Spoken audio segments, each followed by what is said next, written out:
Welcome to episode 308 of the Filmmakers Podcast. This is a podcast where we talk filmmaking, from indie film to studio films and everything in between. How to get them made, how to make them, and how to try not to royally F them up. Woohoo! We are live from the Showcase Cinema in Leeds to tell you about this week's episode because we have on director Sally El Hosaini. She is the director of My Brother the Devil, which I love, but she's also the director and writer of the latest feature film, The Swimmers. And myself and Dom Lenoir sat down and had a chat with her. And it went swimmingly. Diving off the deep end with bad puns straight away. Oh my God. Dom Lenoir is here as well, which is nice, I guess. Yeah, it's a thing. It's a thing. I'm Giles Olsen. I'm writer, director, producer. Yeah, Giles has become very animated for this. I am. I'm literally. We're sitting opposite each other to do this intro, which is unusual. Yeah, that's true. But before we get to the why, let's talk about this how episode and the how. Let's talk about or the if. Sure. Let's talk about the episode with Sally. Yeah. What did we talk about, Dom Lenoir, producer, director, writer? So we discussed how to transform an authentic real-life story into a fictional dramatization. Mm-hmm. We talked about making an accurate and believable, authentic cultural film, and not sort of brushing it over with the Hollywood brush and getting those details correct on the culture. And we talked about her working with non-actors, which she's become an expert with. She's also talked about working with Jack Thorne. It's a very, very well-established British writer as well, because she wrote it with him. And we have on the actors of this film. We have on Manal Issa Nathalie Issa and Matthias Schweighöfer. And the three of those wonderful actors sat down with us for a wonderful chat about working on this film. I love this chat. Like I've said to you guys introing this in the last few episodes with Sally, she was real big inspiration for me becoming a director. My Brother the Devil is an amazing film, brilliantly indie, brilliantly well made, really worth seeking out. And that inspired me because I thought, well, that is something I felt like I could do. Nowhere near as good as her, but I really like what she did, and that inspired me. You could do it badly, that's the main thing. I could do it badly, Dom, thank you, yes. And then she's come back with The Swimmers, which is incredible. We should describe what The Swimmers is about. It's unbelievable. Stop it. It's the story of it's in Syria, and it's two sisters that are working with their dad to become Olympic swimmers, and then war breaks out, and they decide they can go to Germany to get citizenship by going out first. But what turns out as this will be an easy journey becomes a full-blown heroic odyssey of adventure as they have to battle the elements and the tragedies and the savagery of making these crossings. It's a real sink or swim film, I suppose. It is. So that is to come for you. Why are we here, Dom Lenoir, live from Showcase Cinemas in Leeds? I've been asking myself many times. We are here because we are doing the Q&A tour, cinema tour of 3-Day Millionaire. And it's fun. We've just started to leave. You had the premiere a couple of days ago, which went very well, did it not? It was honestly probably one of the best feelings I've ever had in the cinema for any of my films. It was incredible. I sat next to director Jack Spring, and after we'd done the intros, we went around and introed it in 4 of the screens, and it was sold out 4 times over. And honestly, the buzz beforehand, the buzz during, and the buzz after was ridiculous. Bumblebees were jealous. I don't remember having that many people shake my hand and say thank you. You know, the people of Grimsby were amazing. Cast and crew that turned up, incredible. If you've seen on our socials recently, with so many red carpet pictures, press were there. It was just an amazing event, and I cannot tell you how ecstatic I was. You just did. Okay. I was ecstatic. I really, really was. It was just incredible. Honestly, the buzz from the film has just been brilliant. Yeah. So listen, it's in cinemas from the 25th of November. We are doing a special on it coming up for the podcast with Jack. Hopefully some other the cast and crew can join us as well. It's amazing. Primo host for that one. Don't need you for that one, mate. I'm not available.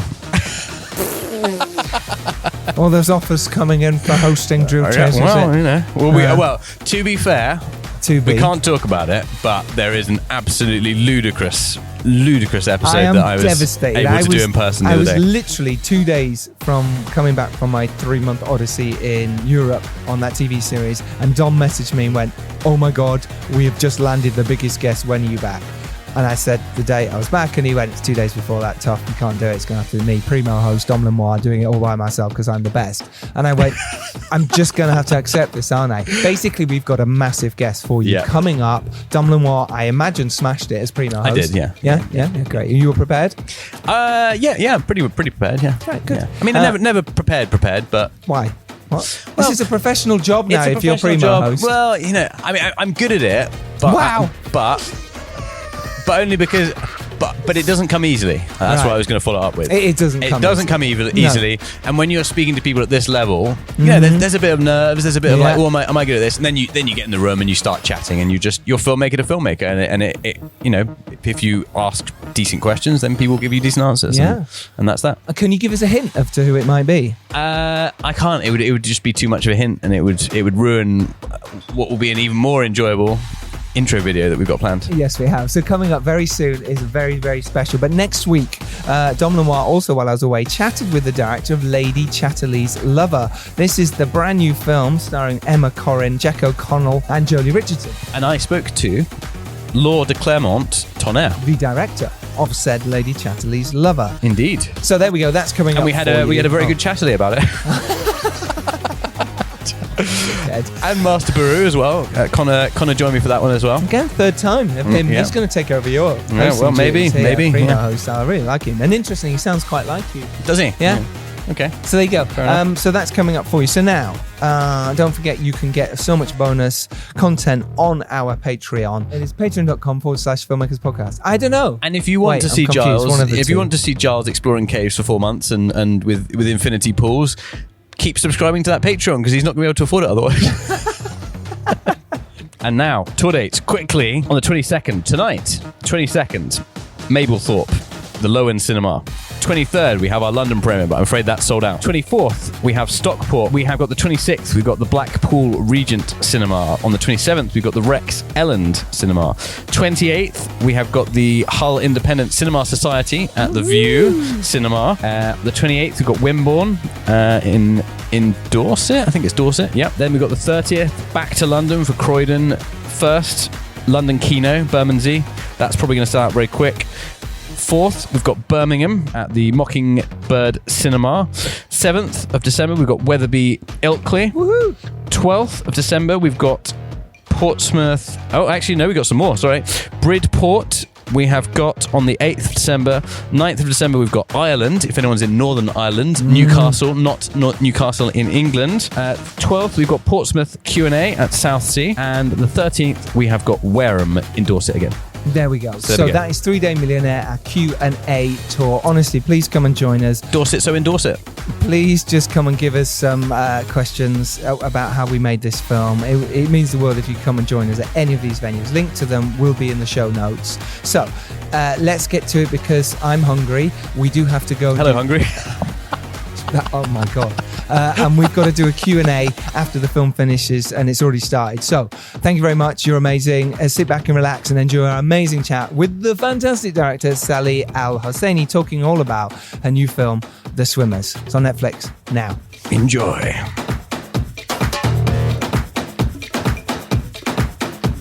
Hello, Sally. Hello. How are you? I'm good, thanks. Yeah. Yeah, good. We were talking about your poster earlier, and I think that's really interesting because it's behind you and it looks amazing. And did you have a say in it at all, in sort of the colours and the look? Yeah, you did. Okay, good. Yeah, and also the teaser and also the trailer. So Netflix have been really collaborative with that. It's amazing. The trailer is such an important thing to get right. I mean, the poster is as well, but the trailer really sells what the tone of your film is, what the message, what you're trying to say, and sometimes when they take it out of context, you can sort of, people go to the cinema and they think, oh, you know, or watch it on streamer and they think this isn't what I was sold in the trailer. Yeah. But you've made an amazing trailer. Yeah, and an amazing film. Yeah, we loved it. Thank you. Absolutely. How are you anyway? You okay? I'm good, yeah. Yeah? Yeah, I'm battling. Yeah, definitely. I'm battling a little bit of cold and flu, but apart from that, I'm good. Good, because it can always be strange leading up to a release of a film and all the press and everything you've got to do. It's always a bit strange. Obviously, you did it with My Brother the Devil. Is there anything different this time, or that you're doing differently? I'm shooting at the moment. So I'm a week into a new film shoot. So that's distracting me a little bit. Oh, amazing. Which is nice because I don't overthink all the swimmer stuff. Yes. Yeah. Comparatively, the pressure of the interviews are very small. But now it doesn't matter. It's like, I'm on set later. I don't care. Yeah. How's the new one going? Yeah, good. It's an indie film, a real passion project, and it's coming to life. We're just a week in, so it's still at the beginning of that journey. Fantastic. I love that. And is this with your My Brother the Devil star? Is this film? Yes, it is. Unicorns, yeah. James Krishna Unicorns. Floyd, yeah. Yes. How fantastic. Oh, good. I'm very pleased. Because there was a bit of a gap between the two films. And there's a lot of stuff that we talk about with indie filmmakers is like, well, is it better to just keep making films and just do whatever you can, or is it better to think about your process and go, no, I'll be ready when I'm ready? What was your process like? Yeah. For me, after My Brother the Devil, I had like a lot of attention and scripts were coming my way. And in all honesty, they just weren't very good. And, if it's that second album syndrome where you're like, you've only got the chance to make one first film and one second film in a way. And a first film nowadays is like a short used to be. It's a bit of a calling card. My Brother the Devil was super low budget. We made it on £500,000. And it, far exceeded that in how it was, how it did. But the second film was something that I sweated over. And so, people call it a gap, but actually I was working non-stop. I directed Babylon with Danny Boyle, that TV series with Jesse Armstrong and Danny Boyle. Did 3 eps of that and the big finale for that, and was writing my own projects to direct. And then Swimmers came along. Swimmers was a 4-year journey. So can you talk us through that journey? How did it start from the script first arriving to you, or you finding out about the story? How did this whole thing begin for you? Yeah, so a working title contacted me with a screenplay. Which is always nice, by the way. Yeah. One of those calls you usually would like to take. Yes. Well, funnily enough, I turned down 2 of their previous screenplays. Yeah, I read that. And I imagine that's not easy, and I'm not saying you said I imagine you read loads of scripts at that point, and turning down stuff is powerful. Yeah, sometimes the studios, you turn something down, they're like, okay, well, that's fine, but we're going to sort of give the next person the project next time. So that's really good in your favor. Yeah, but also, there were reasons for that. And, in my mind, always after My Brother the Devil, it was, I'd rather work with the compass, not the clock. And as long as you're going in the correct direction towards something that you feel is good. It's so hard to make a film and you spend years of your life putting everything into it. Or certainly I'm a perfectionist and I do that, and I become obsessive about what I'm doing. And so I have to choose carefully because it has to be something that I'll want to jump out of bed every morning and embrace for years of my life. And it has to mean something to you as well. Yeah, exactly. I think that's kind of my thing with choosing projects. Is it's always that it has to sort of really touch you, because if you read a script and it's good, the quality's there, that's fine. But you're spending such a long time with the characters, you just have to care about it. Yeah. And love them and care about them. My problem is I never want to make a film I've seen before. So, that's usually my issue with things that come across, my desk, is that it's like, oh, great, that's good, but I've seen it. And it's like, where's the excitement if it's just like this other thing that already exists? Someone I like that. Because it's always got to be a challenge, and it's got to be something like, I love going out of my comfort zone. I love being a bit scared of a project, and it's thinking, I don't know how I'm going to do it quite.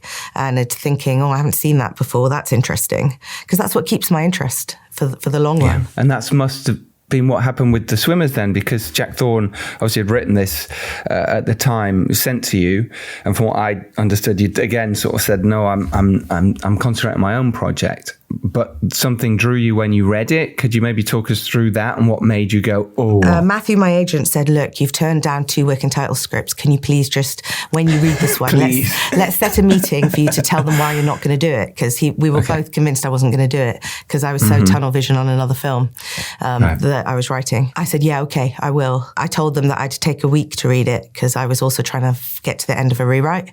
But I ended up picking it up quickly and just thinking, oh, let me just start. And I read it all the way through very quickly. And I got to the end and I just knew I had to do it.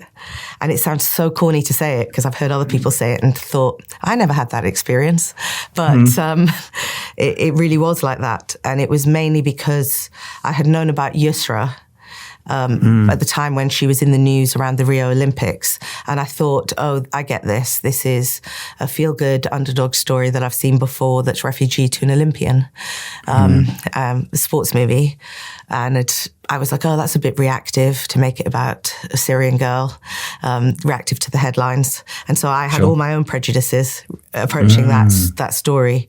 And then when I found out about Sarah and realised there was a sister and realised that she was an unsung hero and that this was a film about 2 heroes and that Yusra couldn't have got there if it wasn't literally on the back of Sarah. As demonstrated in the poster for yes. the audio listeners. Which for those of you who can't see. Yes, exactly. Looks of course. amazing. and I think that's one of the real credits to the film is that it does start off as a feel-good movie, and I think one of the things I really like is that it straight away puts you into the everyday life of these girls, and they're no different to us. They're living an amazing, normal, fun life.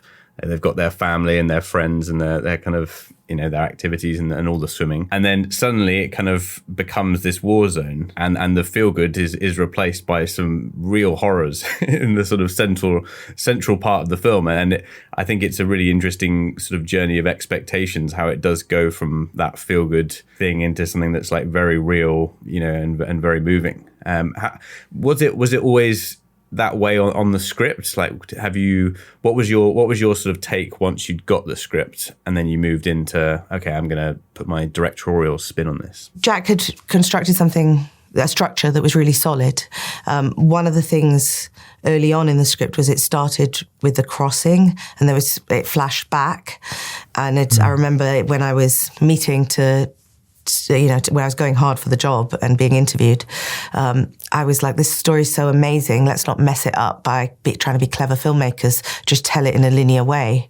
There's no need for that. And that was like one of my first things. And very soon in the process, Jack realised that I really had a lot to say. And so I ended up co-writing with him, and he was so open to that and welcoming. Wow. And it was a real collaboration. So in the earlier drafts, the Syria section was much smaller and less fleshed out and non-existent slightly. And that was something there was a lot of pressure to remove. Also, the film was all in English. I felt very passionately that it should be in Arabic for the authenticity, because they were bilingual girls and they spoke English and Arabic. I wanted to set up the world authentically in the Arabic, and then as they traveled on the journey and were around only English speakers, they flipped to English, which is very realistic to the bilingual experience. And then when in talking to Yusra and Sarah early on, they were saying how sometimes they'll have conversations in English because it's too painful in Arabic to have them. And English feels a little less emotional. But then for the emotional scenes to flip back to the Arabic.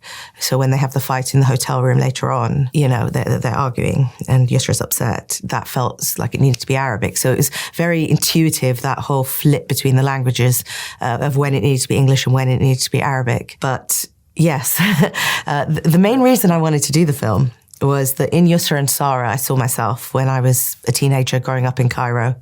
And they reminded me of me and my friends. You have to come from a certain quite open-minded, liberal family to be a competitive swimmer, because your family has to be okay with you being a young woman wearing a swimming costume and being around male coaches and male team members and going to competitions. Yeah. So all my 3 siblings were swimmers, and I spent all my time in swimming pools in Cairo.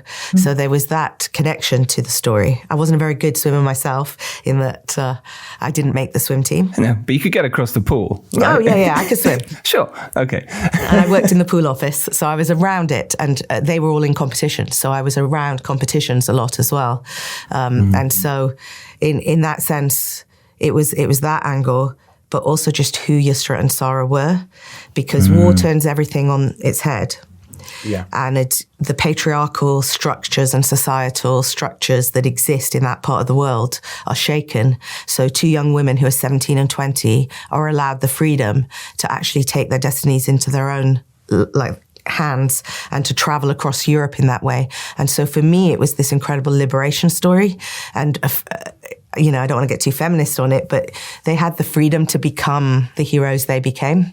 And I don't know if they stayed in Syria. I mean, I don't mean specifically them, but within that structure, there may have been a time where an arranged marriage was encouraged, or a husband or a father figure would have said, okay, it's about time you got out of the swimsuit. Which happened to a friend of mine back home in Cairo. I think one of the things that's so powerful is that you do spend the time setting up what their lives were like, and also this conflict with the fact that them going isn't just a difficult thing for any young person to go because they're in a war zone. It's the fact that they're kind of struggling against this sort of institution, and it's a very brave thing to do. And I think as they go on the journey, you also realize how incredibly dangerous it is. And I think it is very, very important. But how did you approach the casting to get such great fits for the sisters? Well, I knew I needed native Arabic speakers for the core cast. So I was focusing on that, and I was looking for Syrian young women. We began focusing just on those in Syria and those in the Syrian, like in the diaspora who've left Syria. And it became very apparent that the paperwork situation and the various levels of refugee status that people did and didn't have was going to make it impossible to film in London, Belgium and Turkey, which were by then were looking, and Germany, which were looking like our main filming locations. So then I expanded the search to the Levant, because that's the closest dialect in Arabic that's like it, and was looking at actors from that region and across the larger, broader Arab world. But those who weren't Syrian, I put a lot of work in. So Hassan Akkad came onto the project, and you may know him from Exodus. He filmed his own journey on a dinghy, which he won a BAFTA for in that BBC series Exodus. And he's a Syrian refugee who lives in the UK. And I contacted him and, DM'd him. And we began talking, and I was like, look, you used to be an English teacher back home in Damascus, and I really want the Syrian in this. I need the translation to not just be done by someone who speaks Arabic. It needs to be someone who knows the street slang of being young in 2015 in Damascus. And he's like, well, I know that. So I actually got him to translate the Arabic portions and to put it like how people speak, because I didn't want it to be like Google Translate. So the Arabic version of the script felt really raw and authentic. And there are kind of terms in there that only a Damascene teenager would know is real. And then, of course, he became really important to me in the process, because I kept on asking him for his phone footage and photos of home, and all this info was coming from him. And so I got him to work with the actors as well to perfect their Syrian. So he was kind of working with them to get the Lebanese Issa sisters to speak Syrian Arabic. But yeah, so back to the casting question.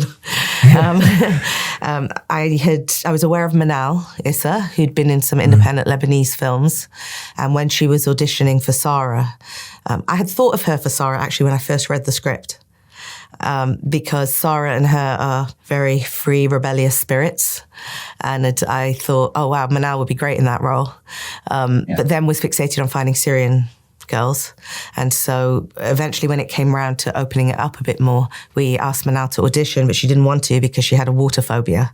And so we finally convinced her she couldn't swim. And so the name, the swimmers and the log line was scaring her. And eventually we convinced her to audition. When I met her, we began talking about sisterhood, and she mentioned her little sister, Natalie, who wasn't an actress, but was studying to do her master's in literature in Paris. And so then I was very interested in Natalie, and said, can we get the script to Natalie? Can we talk to Natalie about coming in and auditioning with you?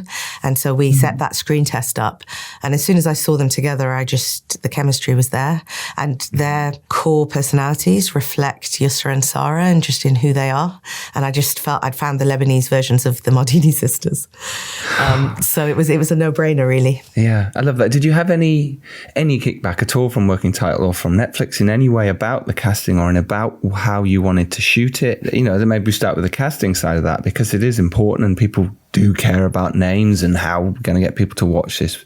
From the beginning, had you set out, we don't need anyone with any, huge name to help get this film shown? Was that something that you discussed early on? Yeah, that was something that from the beginning they knew that two young Arab women to play the age of 17 and 20 weren't going to be anybody that anybody'd heard of before. So in that regard, I had some freedom, although it was tricky because before the pandemic, we were putting together the film with Focus.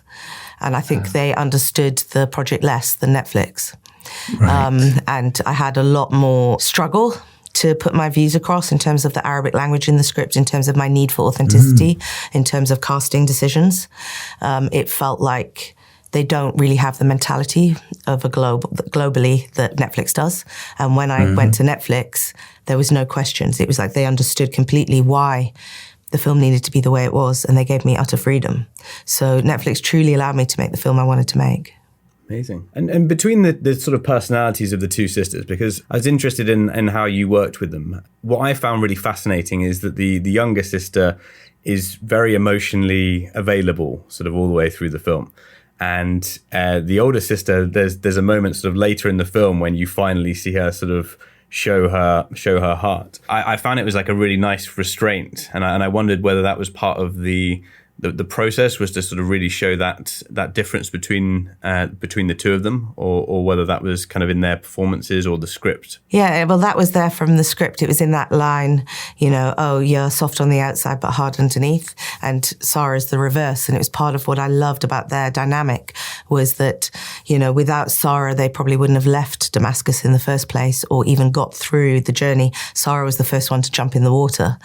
Sarah was definitely the leader in any of this story kicking off and happening. She was the spark that ignited it and made it happen. But then, interestingly, she was the one who, upon arrival, collapsed and struggled more, and had a crisis of identity and found it hard in Germany, where that was the point when Yusra found her wings and became the strong one. So they dovetailed so perfectly emotionally in terms of that, and so that was there in the script, but and something that I manipulated for the film in terms of the performance. Yeah. Was it difficult working with them as sort of new actor? I mean, I've done it on My Brother the Devil. I was going to say, did it with James and Fadi, didn't you? That sort of, and a lot of other youngsters in there, new actors. Letitia had not done one. Of course. Yeah. It's a big star now. There's so many in there. Malachi Kirby, there's so many in My Brother. It's one of my favourite films. I love it. I think it's fabulous. Letitia Wright, by the way, is in Black Panther. And you've done that quite a bit in terms of working with young new actors. Again, here, what tips and tricks? What do you learn? What's good that helps you get across your vision, but also make sure they're comfortable and happy in doing what they do? Yeah, I mean, it's first time actors. It's all about your relationship with them, and it's making sure they feel safe. Finding out. Everybody's unique, all actors. So, you only ever have a specific approach to each individual person. You can't have one blanket approach to all actors, because part of, I feel my job is when I first meet an actor is to work out how I'm going to work with them, how they like to work, how they respond, and it's whether they need more in-depth notes, whether they need something very small and concise, whether they don't need any notes and they just need to be told an action, whether they're overthinkers, whether they need to know what their character has in their pocket, or whether they need to laugh and joke in between takes. So with Manal and Natalie, I realized very early on how they responded to music. So, for example, that last scene in the movie, I wasn't really feeling the joy. We were exhausted. It was a really long shoot. They'd been training physically. It was a real physical role for them both. And we were all on our last legs, and we got to this beautiful beach, and we had magic hour, and we had one opportunity to get like this joyous moment in the sea between the girls. And on the spur of the moment, I realized we need a big speakers on this beach now. We need to blast them with their favorite music, and they just need to dance in the water. And we did that, and that was the scene. And that's where that photo on the poster comes from. And it's like you have to be quite intuitive in that way. Mm-hmm. And with Natalie, bless her, she was always hiding from the camera. And so whenever she'd start the scene, the camera would be there, she'd eventually have turned her body to the complete opposite direction. Opposite, like, no, we need to see your face. She's quite camera shy. And whenever the lights were too bright, she'd be like, oh no, I can't see. The lights are too bright. She didn't like lights in her eyes. So it was then working in a way that made her feel relaxed. And it's getting the team to know that she was going to move. And so they accommodate and move with her.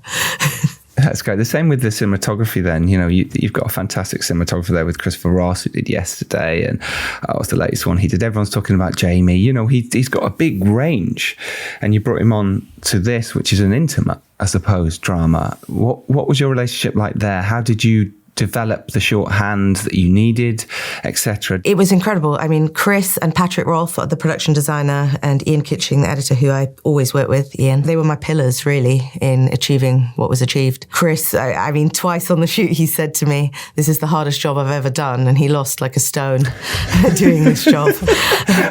We kind of all do when we film in, don't we? We all just lose a load of weight, go, oh my God. And he called it the Sally El Hosaini diet. He was like, I'm on the Sally El Hosaini diet on this one. He's like, because it was very important to me that whoever shot it was going to operate.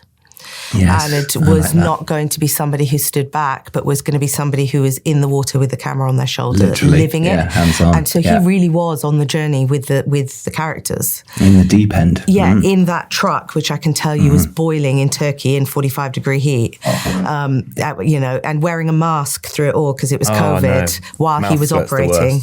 And being out at sea. We did everything for real, pretty much. I mean, the night... Yeah, you did, didn't you? Yeah, on the sea. My God. How did you sort of work out the logistics of, you know, the crossing, because it's such a big thing, and also the sort of the Hungary border crossing with the attack dogs and the car. I mean, that's a big set piece. How did you kind of, you know, sit down with your HODs and think, okay, how are we going to do this? How are we going to get the actors comfortable with this kind of material? Because it's very harrowing as well. Yeah.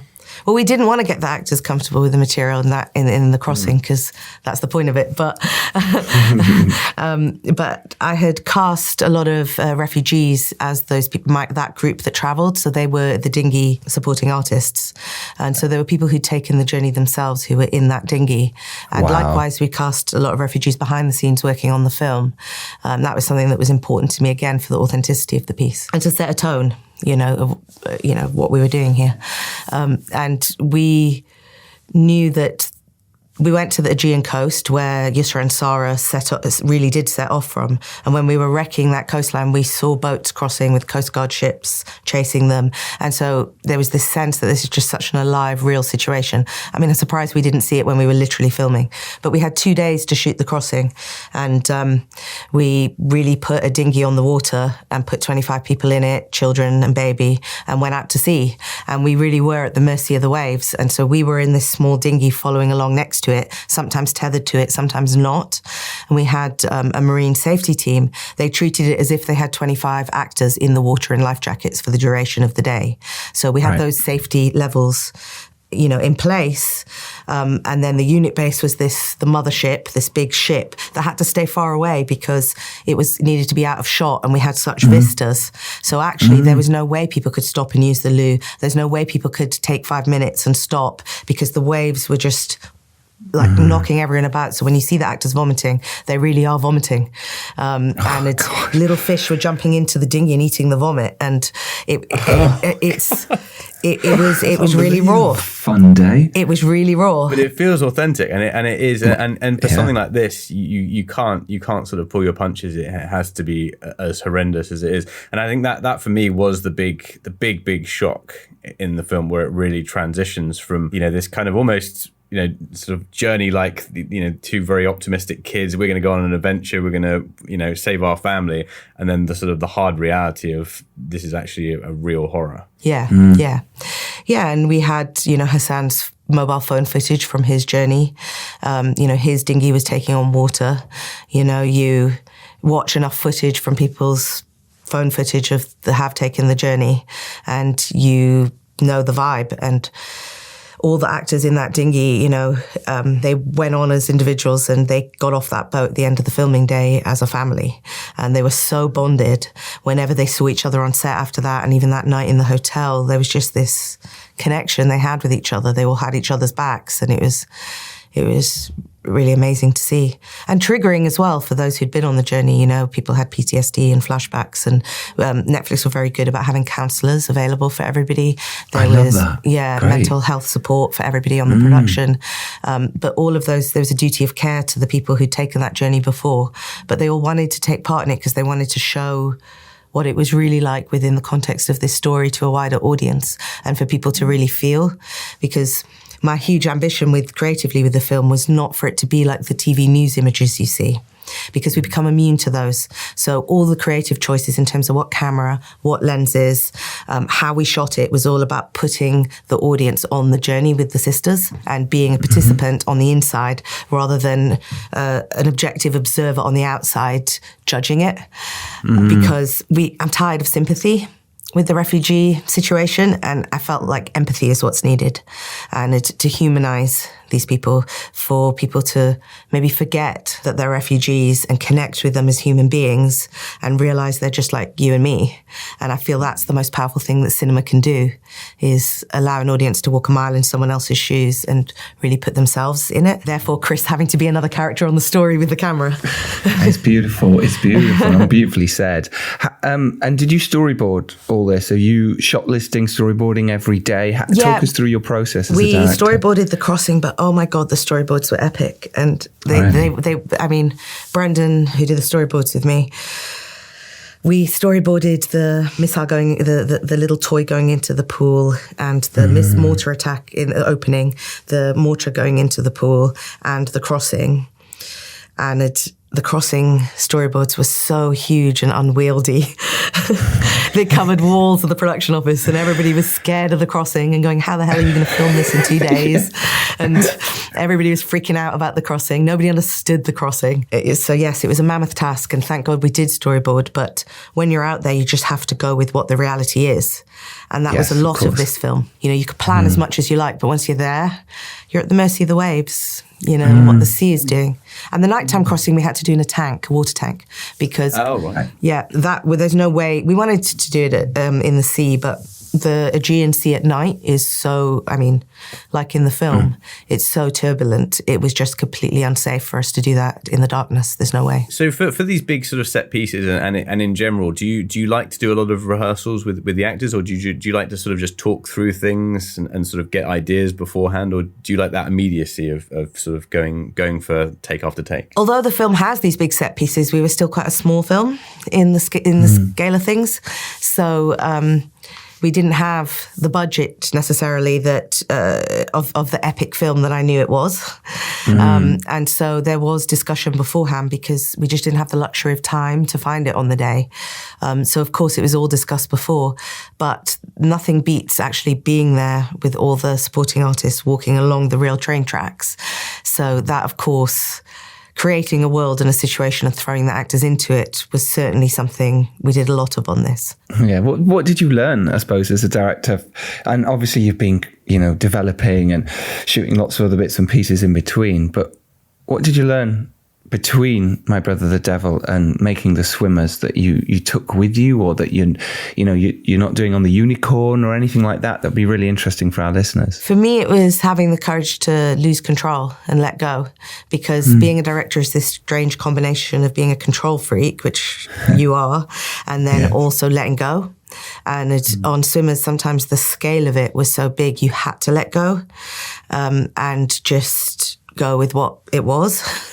Yes. like at sea. And on My Brother the Devil, it was, it was very low budget, but there was control. It was small, it was intimate, and there was the ability to really control every detail. And so I think it's allowing yourself to let go, really. Yeah, that's beautiful. And it does make sense. It's so difficult when you're in it sometimes, and you can get so involved in the process as a director. You've got to do this. This is the shots I want. And you almost, I said this a few times, but your expectations start up here and then they slowly come down, because you're going to end up with just, it's a shot of, it's just a handheld camera now, and you had this beautiful sweeping shot that has gone. Yeah, your dreams die on set, don't they? Yeah, they do, don't they? It's really weird, but they do. Oh, God. But yet you still got your dream. Was there anything you actually had to cut? So the first assembly of Swimmers was 4 hours long. Oh, that's going to make a good DVD. Yeah. So we cut a hell of a lot. And my favourite version was 2 hours 20. And the final version you saw was 2:08, the actual film. And when you add the credits, it lengthens it a bit. But the actual film is 2:08, what you saw. But 2:20 was my favourite version. And there was talk at the very beginning of maybe this should be in 2 parts. And especially with Netflix, because they can do that. It's like, okay, well, we can make this a 2-parter. What changed? What made you go, no, I want it to be one? Or I knew it was a film from the beginning. I mean, and in my heart, that's what it was. And we just shot the shit out of it. I don't know, am I allowed to swear on a podcast? So yeah, swear away. Definitely this one. And we had loads of footage. And how did you choose then to take those scenes out? Because it's so heartbreaking sometimes to take your favourite scenes or our scenes but you've already told it in the last scene. It's just that was a beautiful shot, or what you went through to get that particular shot or that whole scene. How did you choose? Yeah, I mean, editing. My favourite part of the whole process is the first day of the edit. Because you've got a film, right? Yeah. Oh, you've got to No, because do you know what it is? You've had so much planning and prep and build up and pressure to get it all shot. It feels to me, when you go in and just look at it, warts and all, you're like, this is the worst it's ever going to be. Yes. And it can only get better from here on in. And I can forget all the nightmares and headaches and things that went on before. And it's like you feel reborn. And it's just like really zen. And I always bring like candles into the edit suite and like crystals. And it's like I make this nice environment. And it just feels like it's the best day, is that first day in the edit. Because there's so much possibility ahead of you. And it's only going to get better. And there are gems. There are like uncut diamonds in there. And you're just like, okay, that bit's a bit rough, but we'll get over it. We'll work out how we're going to do it. And Ian, who's the only editor I've ever worked with, and who I will hopefully only ever work with, because we have this, he's kind of the other half of my brain in a way. He always reads scripts early, and so our discussion's gone on from early about music and tone and all sorts of things. And his assemblies are always, such a joy to watch, to be honest. And so maybe that also helps the first day in the edit. Eases that pain of, oh my God, look at this 4-hour cut. Oh my God. Yeah. But I knew you just chip away at it, because, simplicity is an art form, and it's like the highest art form, and it's what you're always trying to find a way. And always you find you've said the same thing 3 times, and it's just then evaluating what is the strongest and where in the order is the strongest. And I'm a big, we do the whole note cards up on the wall kind of thing, and Mull, and The Crossing was dealt with like its own little short film within the film, so it has a beginning, a middle and an end and a climax and all the so that we dealt as a little separate entity almost, from shore to shore. So you had some time to sort of go through the edit yourself before the other companies got involved? Yeah, we did. Which is great. Yeah, absolutely. Yeah. And how do you deal with the notes, I suppose? And because it can be difficult, you're dealing with notes of people who they're not in the room with you. They don't understand why you might have cut from that to that. How do you, deal with that and deal with notes? And what's your process of trying to get your vision across? You do the ones that you agree with and you don't do the others. That's basically it. One of the producers on this, one of the producers on this did his EPK yesterday, and he came out and bumped into me in the corridor just as he'd done it, and he said, "I told them you were quite uncompromising. And I was like, I'll take that as a compliment. Definitely. As a filmmaker, you have to be there, right? It's your vision, it's your name, it's your everything. And sometimes you do have to stand tough, even in the face of adversity here. And people are going, well. And that can be really difficult. It can be, but at the end of the day, people are employing you to do that. That's your job. So it's not about being personal. You know, sometimes I liken being a director to being the parent or the designated driver at all times, because sometimes it's a lot of fun, but you can never be the one to have fun because you've got the larger picture and the vision in your head. Yeah. So even when you're filming or in the edit, you know, you've got the greater good of the film always that you are carrying. And that's your responsibility. And it's a responsibility to everyone that's gone on this journey, really. I mean, it's not like you're sort of fighting for, you know, a fun piece of music that costs a lot of money or whatever. You're fighting for a very authentic, very real story, and that's where you have to stick to your guns. And for something important, and you know, ultimately, you just stick to your guns and you explain it calmly and rationally, and you have difficult conversations. I love it. Honestly, Sally, thank you so much. The Swimmers is amazing. It's out on Netflix on the 21st of November. Do go watch this.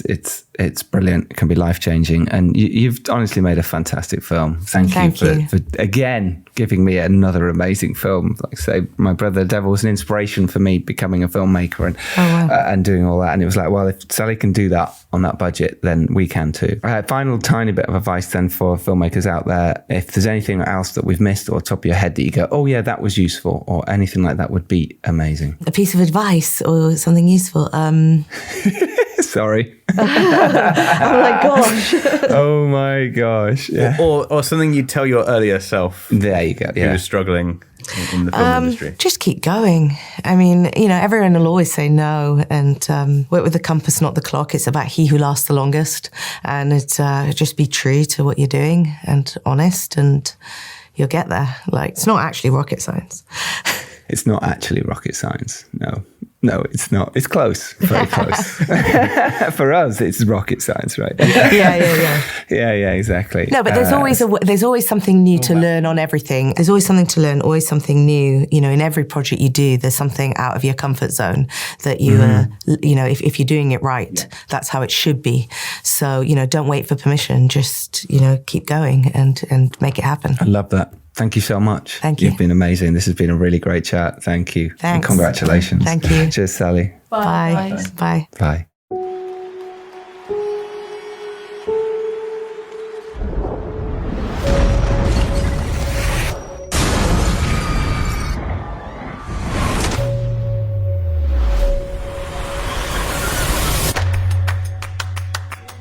One day, I want to swim in the Olympics.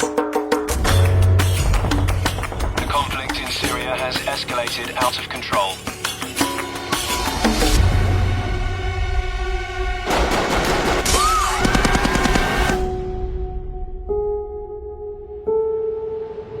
We need to go.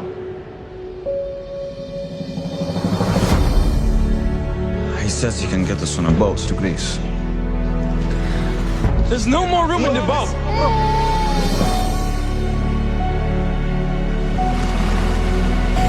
We're too heavy! The boat will sink!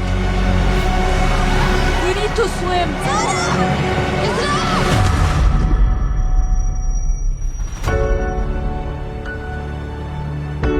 What you both did in the sea. She got embarrassed. She's the superhero. The Olympics feel so far away right now. I believe you can do it. We need to get to Germany.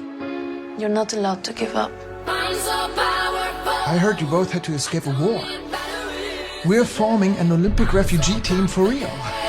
We have a lot of work to do. You should do it. You're so much more than an Olympian. Ready?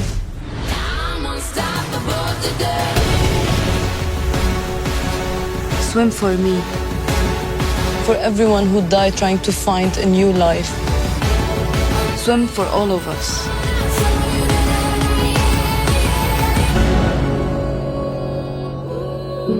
We have a home. Swimming is home.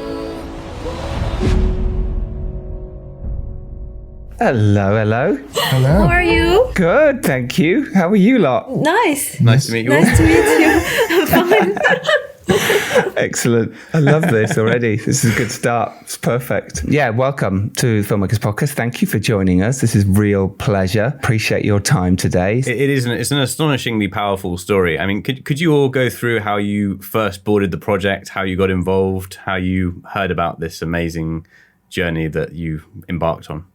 At the beginning, I got this offer to do the casting for the film, and I refused it because I don't know how to swim, and because I'm scared of films about refugees, because there's a lot of films that people want to do about refugees that are mainly not what happens really. Sensational So I stuff. said no. And then they asked me through the other agent, and I was like, but I don't know how to swim. And then Sally called me.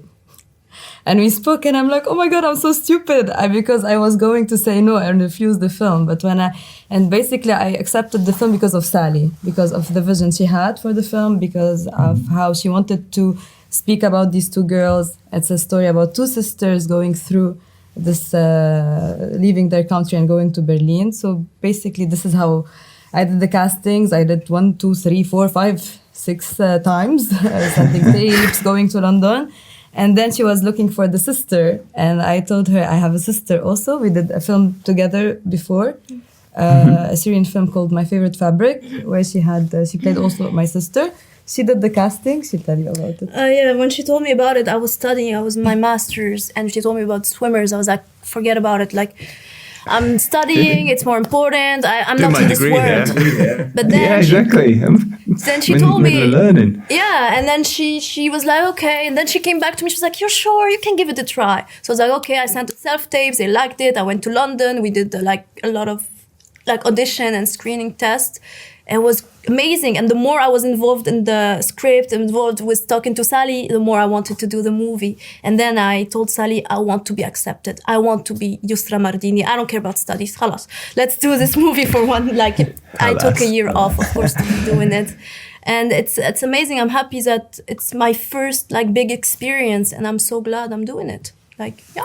You did great. Thank you. You both did great. Thank you. You too. Thank you. I know. It was amazing. Thank you. To play with you. The son of the film. And Matthias, this wasn't your first film. Maybe one of the first films ever. No, but for me it was really interesting. 2016, I met the Real sisters in Germany on an award show, and they received an award.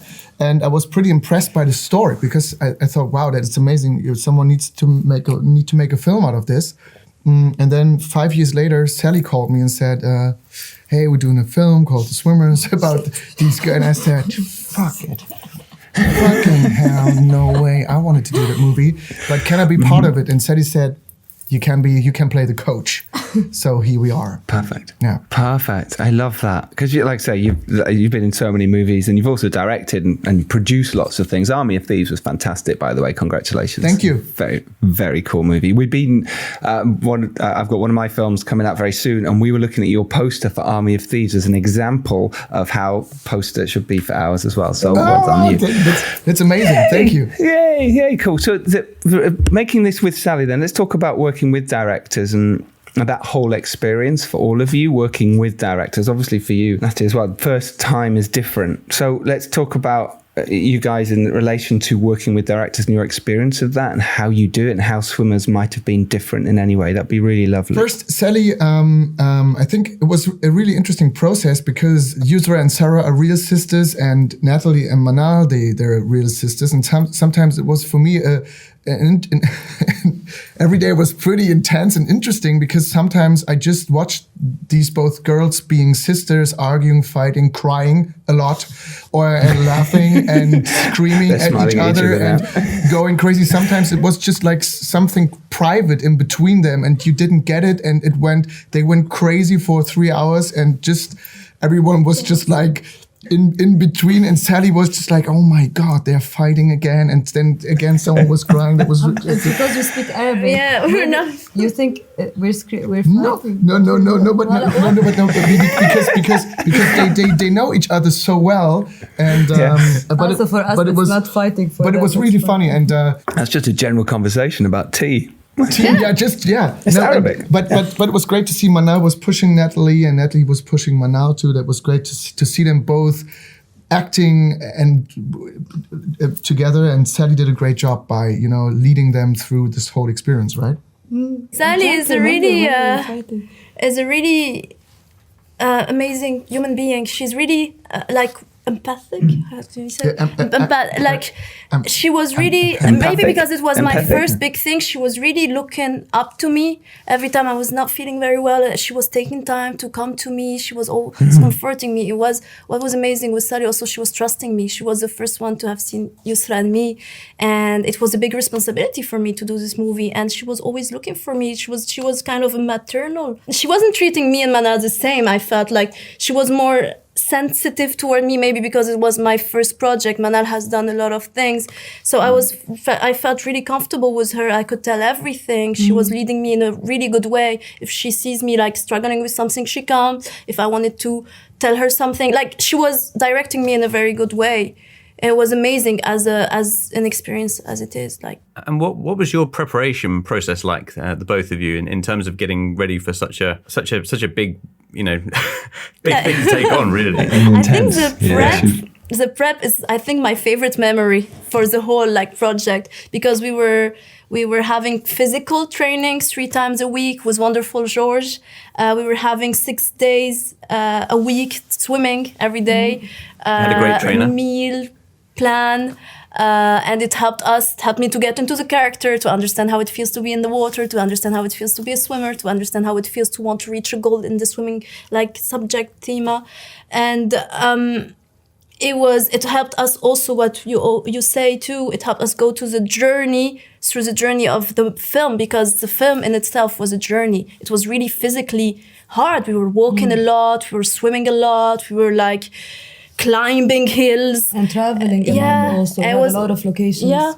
So it was an intense prep, but that helped us go through the movie to be physically ready for it. I just had to learn to whistle. That was the only thing I really had to just whistling. It's a hard thing to do. No, it is. It's not easy. You can't do it. You've got to learn. It's not easy. I never and even everything when you see the film, everything is dubbed. It's not me. So I just did Oh, it's embarrassing. Great. He's a whistler. Yeah. Yeah, he's a whistler. And Manal, for you as well, obviously, again, worked with lots of directors before.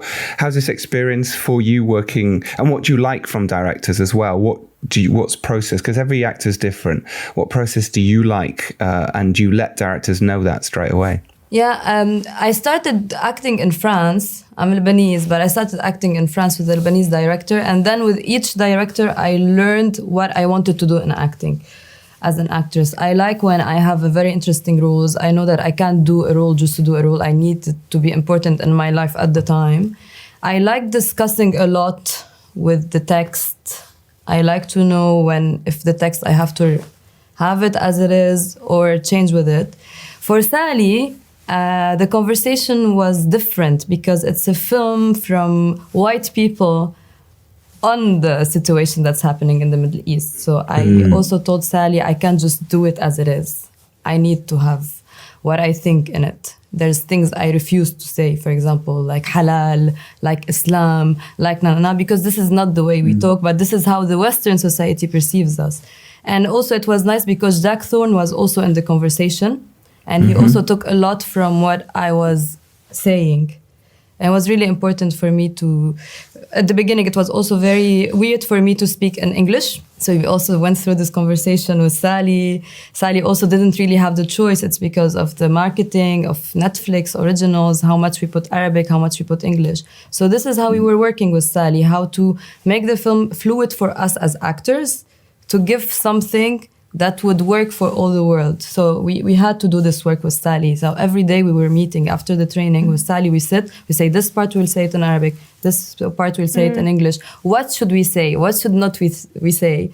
To also portray in a real way how Arabs are. Because in Hollywood, and there's always the wrong image. We never watch the films that Hollywood makes about Arabs, for example. And it's important for us as actors to show what we are. It's a responsibility also. It's media. It changes something and how well, we are Sally perceived. mentioned something really important, the fact that when certain emotional scenes, you would rather speak in English because it hid more of your feelings and then occasionally you'd go, no, we have to speak Arabic at this particular point. Was that obviously something you discussed together, but also did that feel great that you could have that opportunity to have that relationship with your director where you could speak openly? Yeah, if I didn't have this, I wouldn't have done the film, to be honest. Yeah, and that's why Sally was a very big part, and she did it in a really good way. She's also Arab. She knows how it is. And we know how people see us in the Western society. We know how Arabs are seen.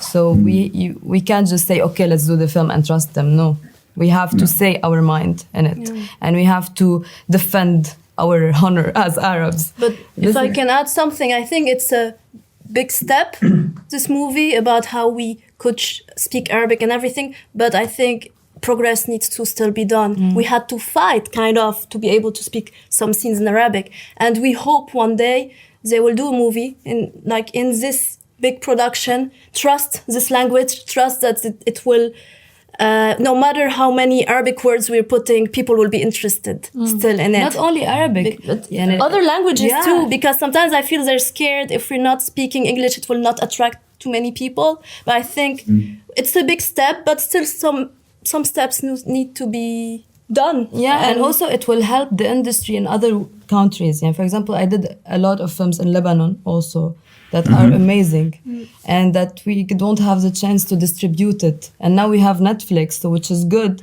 They should be interested in these films also to show them, because I can tell you something.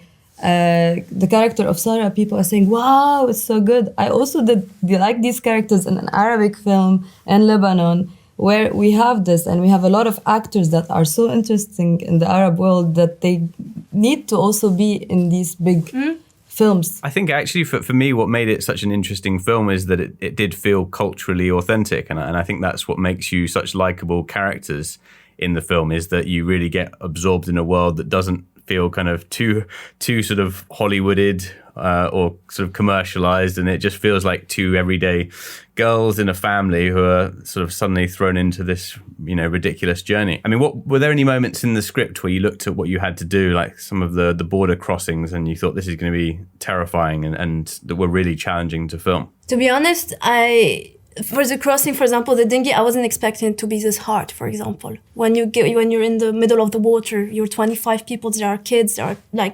people scared of water. Maybe we were in the middle of the water, in the middle of the sea. You get caught up. You were not expecting it to be this hard. You see people vomiting. And because Sally told us it's going to be hard, be careful. I was like, yeah, don't worry.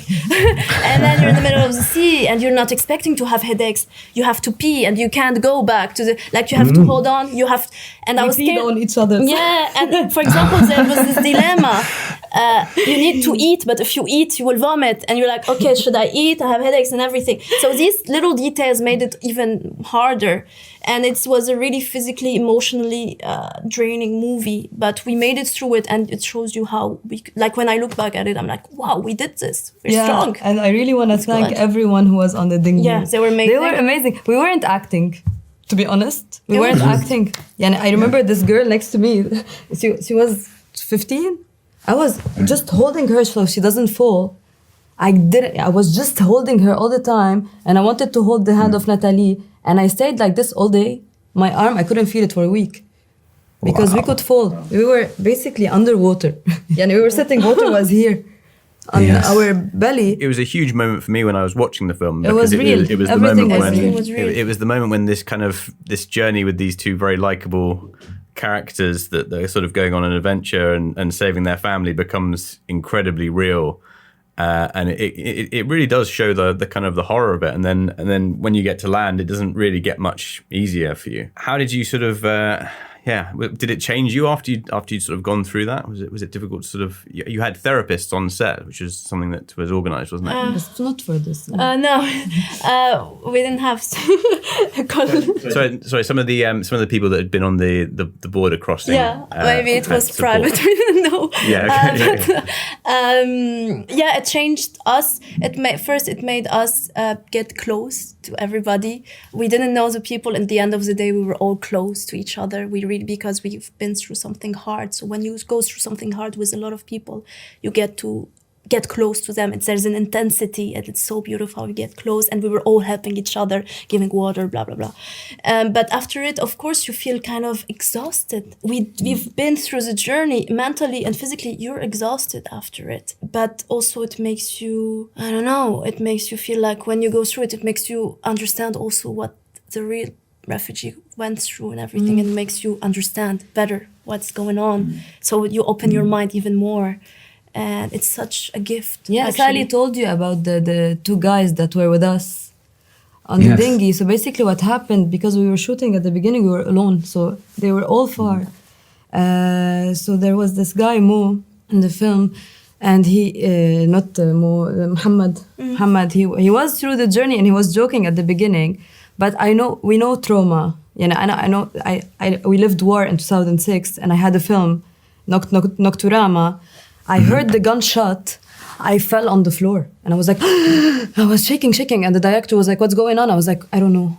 I'm scared. And I started shaking. So I had this memory of trauma, and Muhammad on the dinghy had it. And he went out. And I was like, everyone was like, Muhammad is not feeling well. Take him out. I went to Muhammad. I say, you go back in the dinghy now, because this trauma, you need to break it. He was shaking. He didn't know. He was joking just before. And he started shaking. And everybody was saying, just go. I was like, no, you go back to the dinghy now. Because I went through this. I forced the director to keep me in the gunshot. I was like, let me hear it more. And I was shaking. And then one time, I stopped being scared of it. And he did it, Muhammad. He went back to the boat and I told him, imagine yourself, everything you're scared of, everything he was like the baby crying. And I was like, he's remembering something. He didn't react on it when he lived it in the dinghy. He reacted on it when we filmed it. And this is just something, you know, as a human being, traumas are something that can break you more than war itself. Trauma can break you more than when you live it, because when you live it, you don't react to it, and it's very dangerous. And I'm happy that it gave him the chance to break his trauma. And I think this is the most thing that was really important that happened. Yeah, trauma. It's so that in filmmaking is so it's part of it. It can be crazy. Matthias, for you, obviously, you've just done a bit of Oppenheimer. The difference, and there's so much going on in the back of that. But the difference then between Sally and Christopher Nolan, for instance, you know, in terms of getting in there, it'd be really interesting to know that. And did you have to do any training on the swimmers to really get into the heads of, you know, swimmers, I suppose? I mean, the Nolan Oppenheimer was a totally different movie, of course, than Swimmers, because Sally's work, he was to create this reality, and because that's honoring the real sisters, because you can't it's just not only a movie, it's more like, you know, it must be real. It must feel real. You can't just act. And the work with Chris, for example, was how he stages and how he's like doing a scene. It's more like technical, but still needs great acting in these technical world. But yes, I mean, it was interesting to meet Sven for the swimmers, because I understood when I met him the first time that, and even yesterday, this guy is like the basement, the foundation for these girls. Everything they do, especially Yusra, she does it with him. He's, you know, when there must be a decision must be made, she looks at Sven. She called Sven. She and even yesterday with the girls was the same. Sven is there, Natalie had a problem, and Sven is there and talks to her. Just like it's crazy. So the only thing I could have done for the movie was, Sally said, Matthias, just be real, smile, be gentle, because that's the only thing he did at the beginning, and that's what I did in my great way of acting. Yeah, he's a super giver. And you had to learn to be super, you know, if you want to act Sven, if I'm putting myself in your place, you'll have to be something else. You have to change as a person. Say, if I don't talk to people, I'll have to talk to people. I'll have to accept anyone. Or just, you know, usually as an actor, you have a big ego because, you know, this is my stage. It's about me now. But Sven is totally different. He's just like, I just watch and listen and be quiet. And I love how you portrayed Sven. Yeah. It's amazing. You've all done amazing well. They both did and Manal, for example, she because Manal played some stuff that was insane. Sometimes it was just when we had the scene, and the same with you, Natalie, for your first big film. It's crazy, but Manal sometimes played stuff out of nothing, and I was just like, okay, that's stuff I can't do this. Where does she take that from? It was insane. From life.